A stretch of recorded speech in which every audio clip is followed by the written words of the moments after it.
Hello everybody, and I'm Carina, and you probably know me as Lydia's mom, or Sam's mom, or maybe even that kid in the wheelchair's mom, but my name is Carina, and happy Easter. I'm talking today because I want to share my story with you. I understand that you all have been learning about and reading through the book of Esther. And Esther is part of my story. So I asked Dan if I could share this. So starting out, I just want to talk about hearing God's voice. So I've never actually heard like the audible voice of God in my ear, but I have heard God speak to me. I believe I have, in the form of kind of a crazy voice that comes into my head at opportune moments.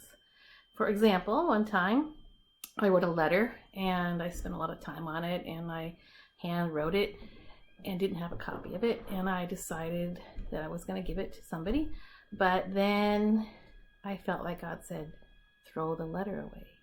So I did. I threw the letter away, and I can tell you I was happy that I did that. Later it was important that I had done that, and I trusted God and He was faithful.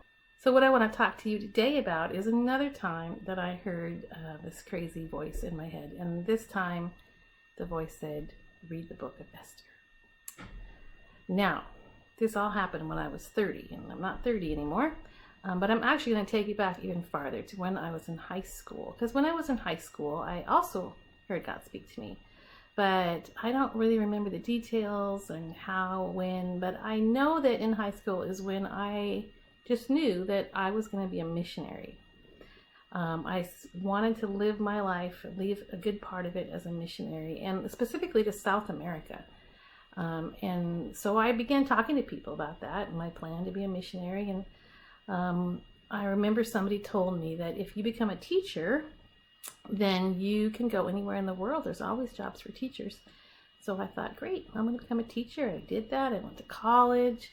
I kind of thought, I probably should have a couple years experience in the States first. So I got my first teaching job, but all the time thinking, and when I've taught for 2 years, boom, I'm leaving, I'm going to go to South America, which was super easy to say when it was in the future. But as that time wound down and it got closer and closer, I think I was about 24 years old, I realized that I wasn't ready. Well, for one thing, I wasn't married, and I think I always thought I would be. I thought, I'm going to go overseas with my husband and we'll work together, but I wasn't married, and I thought, I can't go by myself.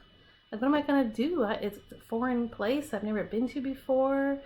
It just was scary to me. In fact, I remember thinking about this guy I knew in college that had gone straight from college to Mongolia all by himself, and had been serving God in Mongolia. And suddenly he just seemed like a giant to me. Like, I thought, wow, he must be so close to God. He must really know God that he can just go by himself like that. And I had to admit that I wasn't there. I wasn't there. It was too scary. And now about that same time, some people from my church I lived in San Francisco, and they were all moving together to an area of San Francisco called the Mission District, which is a Hispanic neighborhood. People speak Spanish all over the place there. And I joined them and began working. We opened up one of our garages for like a Bible club for the kids on Saturdays. We worked in the food bank and the homeless shelter, had Bible studies in English and Spanish, and just reaching out and serving our neighbors. And it was a great time, and some very dear friends of mine were there together with me. And that's how I continued. I was teaching, just continued teaching in the schools. So time passed, and then one day I turned 30. And when I turned 30, it's like this long-held dream of mine to become a missionary. It woke up too. It woke up when I woke up to my 30, because I thought, my goodness, I'm 30. Like, I'm a full-fledged adult now. I am getting older, and I'm still not married.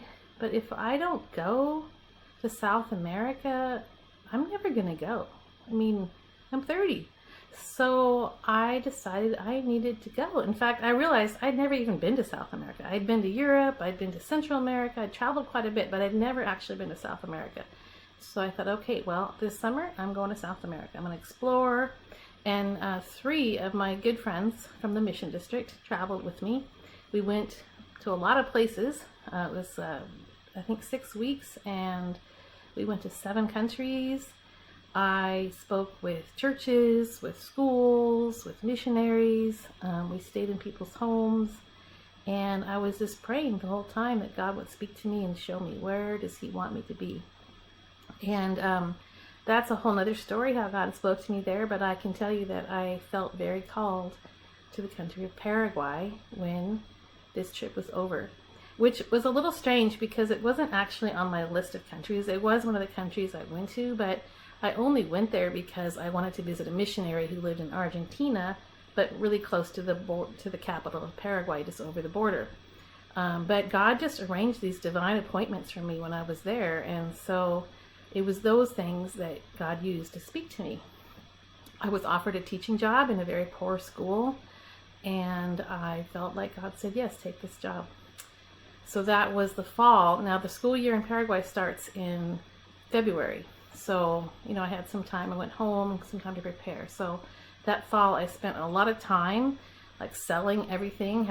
I had like 2 huge garage sales. People also sold stuff to donate for me.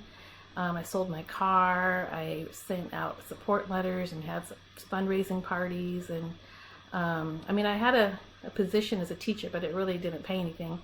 So I needed to raise that support. And it was a little weird because it's hard for people to get excited about you going to teach, but people were really gracious and they did support me. So it comes around December. I'm pretty much ready to go. And I'm leaving, within about a month. And all of a sudden, all of those old fears come back.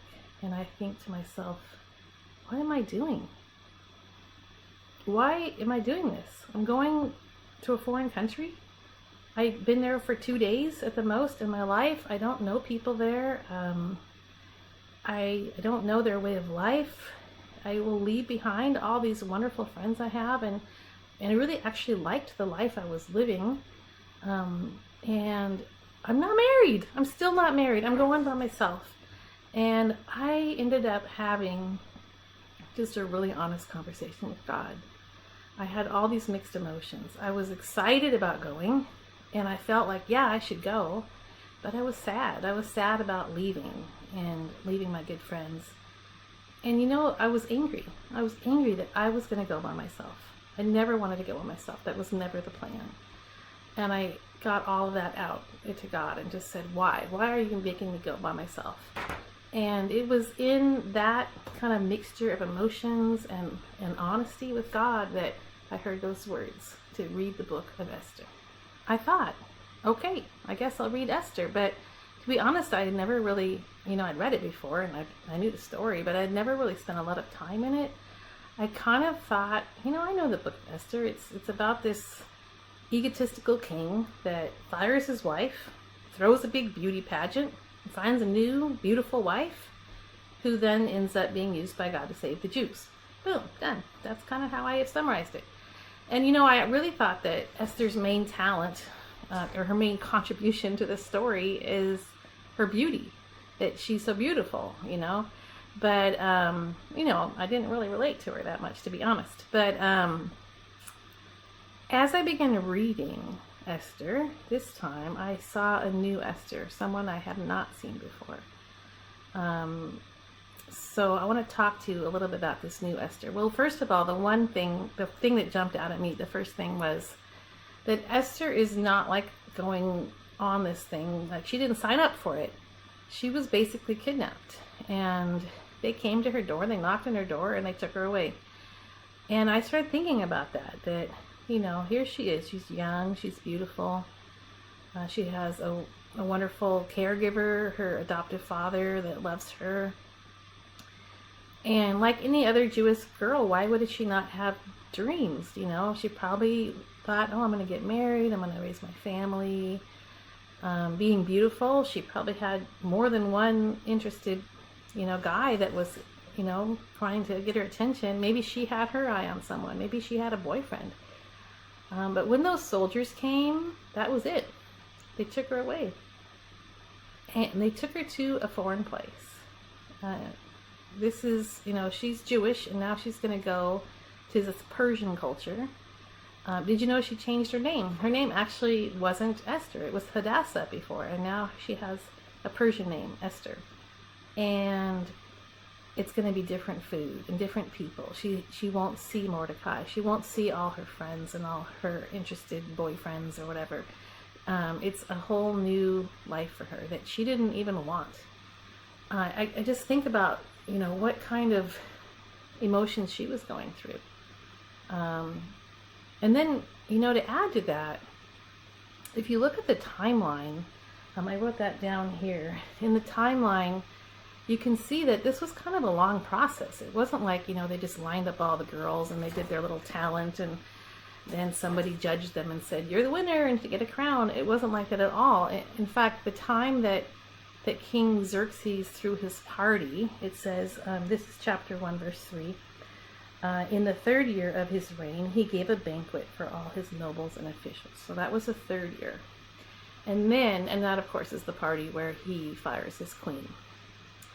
And then when she is taken to see the king, chapter 2, verse 16, she was taken to King Xerxes in the royal residence in the 10th month, the month of Tebeth, in the 7th year of his reign. So we go from the 3rd year to the 7th year. That's 4 years. 4 years of wondering, like, what is going to happen to me? What's my future?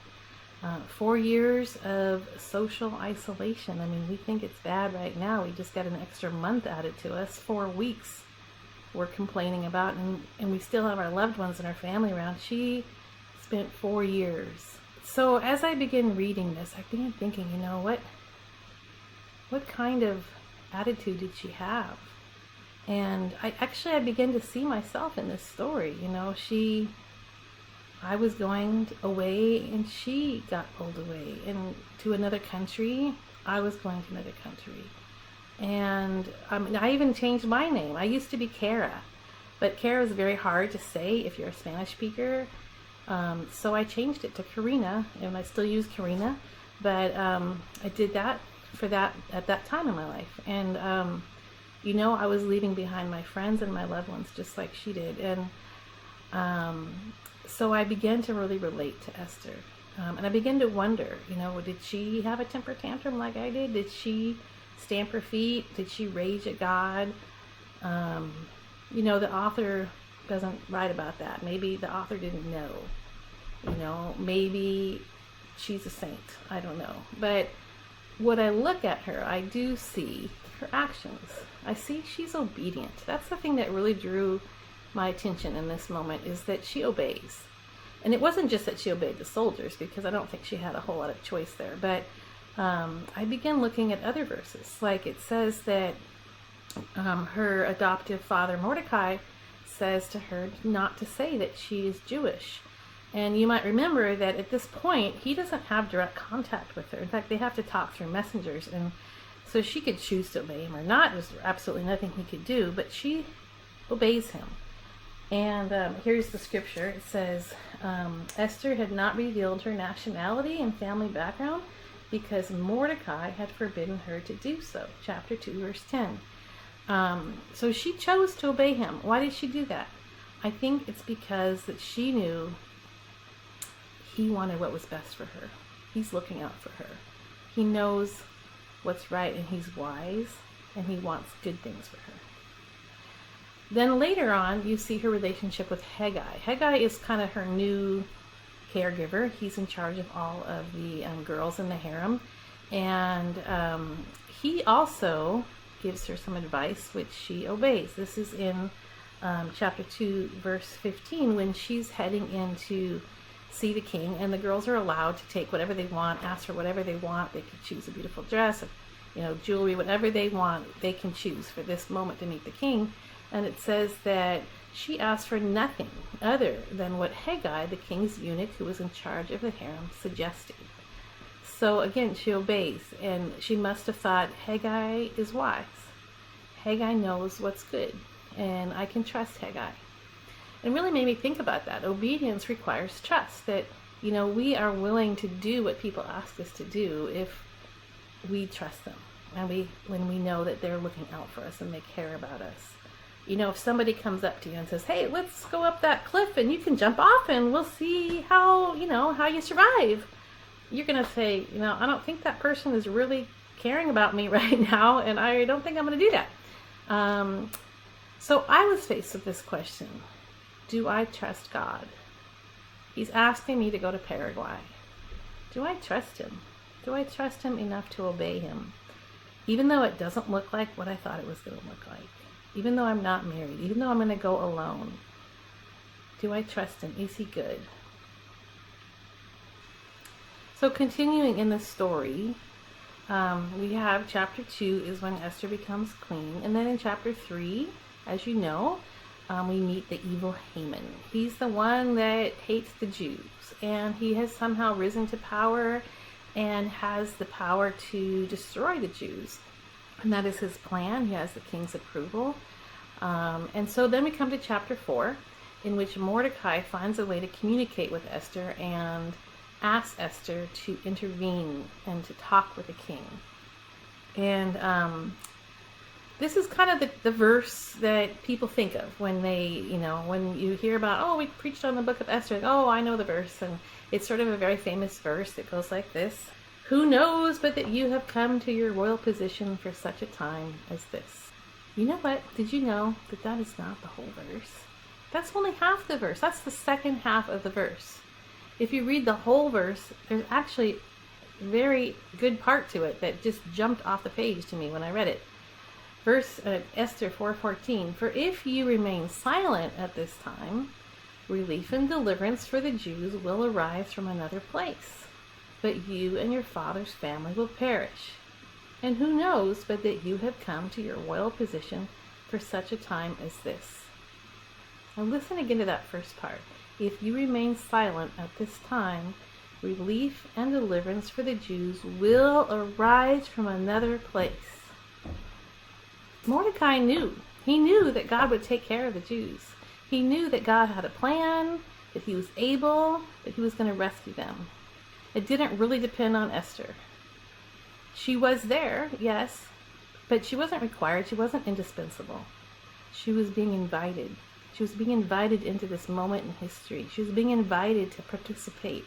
And God had uniquely positioned her there in that role so that she could. And I read that and I was just blown away by that. I felt like God just took me by the hand and said, Carina, I'm going to go to Paraguay and I'm going to do some incredible things, some amazing things. And I would love for you to come with me. I feel like you have some skills and some talents that could be useful. And I'm going to do stuff there. And I would love for you to be part of that. It's amazing. I mean, I cannot tell you that took away the sadness or the fear. But it made that part of me that was excited about going so much stronger. It gave me the grace I needed to say, yes, God, I'm going to obey you. And 6 weeks later, I was on a plane to Paraguay.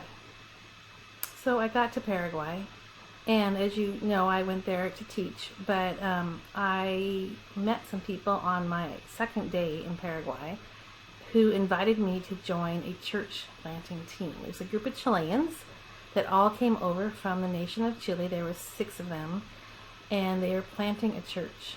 And they invited me to join them, which I did. And God did absolutely incredible things. We had, the lead guy, his name's Alejandro. He's a great worship leader and a pastor. And we'd have services, and people would just walk in and get saved all the time. I mean, I remember this one group of guys, they just, young high schoolers, they came in, you could tell they'd never really been in church before. And, we're all there worshiping and raising our hands. And they were like, oh, I guess you do that. And they start raising their hands. And pretty soon God's Spirit just is on them. And they are on their knees before God. And their lives were changed in that service. And that kind of thing happened all the time. I remember another guy, Oscar. This was pretty early on in the church. We were still just meeting in someone's living room. And he came, and now Oscar was in kind of a bad way. He was starting to use drugs and thinking about dealing in drugs, and God just turned his life around. And then Oscar calls his best friend Pascual and says, oh, you've got to come with me to this church. It's amazing. I met Jesus, and he's just amazing. And Pascual says that he, he thought, oh, I should help Oscar. He needs help. He's been kind of in a bad way, and I'm going to go support Oscar. And he goes there, and he meets Jesus. I mean, Jesus just does him upside down, to the point that the pastor Alejandro went to visit him 4 days later, and he's like, I can't think of anything else but Jesus. I've just been walking around in a daze. And, again, lives were changed.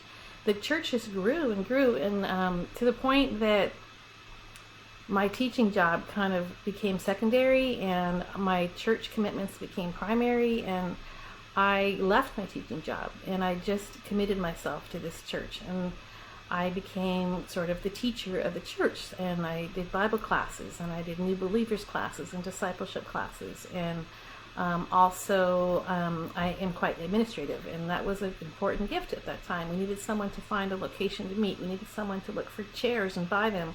We needed someone to create a budget, and I was the church administrator for many years as the church grew. Pascual eventually became the youth pastor, and then eventually he actually became the head pastor. He took over the whole church. And one by one, that team of missionaries went back to Chile, and I was the last one. I came back to the States after 6 years in Paraguay. But that church is still there, and Pascual is still there, and they're still growing, and they're still doing amazing things, and God is still at work in Paraguay. And Pascual came to visit here in the States a few years back, so I have a picture of him, a more recent picture. So going just in kind of recapping everything, Esther said yes, and God used her, and she got to see amazing things. And I feel like that's my story too, that I was able to say yes, God was able to use me and do amazing things. I just want to leave you with a few points. I actually have a ton more about Esther, but I'm not going to share them all. So first of all, God calls us to specific tasks. He's preparing you right now. He's giving you gifts and talents, skills that he can use. And I wonder what they are. What is God doing in you that he will put to use? How will he use you, and where and when? But secondly, just as important is to remember that we're not indispensable to God. That God's the one that does the stuff. He does stuff, and he does it with or without us, but he invites us to join him and to work alongside him, and that's so exciting when he does.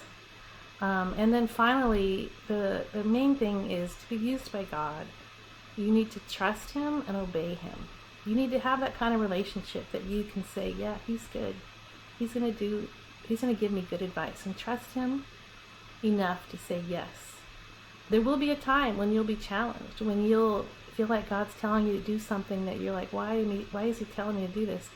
And I hope that you choose to say yes, that God gives you that grace like he gave me, because it's so exciting.